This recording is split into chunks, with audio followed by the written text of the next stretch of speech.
لا تنسى الاعجاب بالفيديو والاشتراك بالقناة لتساعدنا على نشر المزيد إن شاء الله.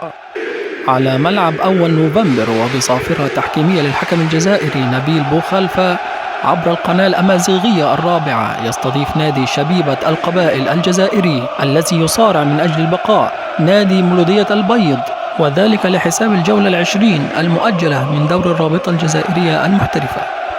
وتبدأ المباراة يوم السبت 13 من مايو 2023 في تمام الساعة 4 عصرا بتوقيت الجزائر وتونس والمغرب، وفي 5 عصرا بتوقيت السودان وليبيا، وفي 6 مساء بتوقيت القاهرة والسعودية والعراق وقطر والبحرين، وفي 7 مساء بتوقيت الإمارات العربية المتحدة وسلطنة عمان.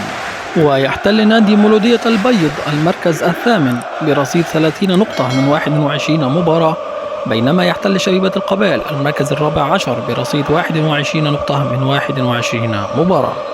ويذكر أن آخر مباراة بين الفريقين قد انتهت بالتعادل السلبي بدون أهداف في شهر سبتمبر الماضي. أخبارنا الرياضية انتهت. طاب مساؤكم.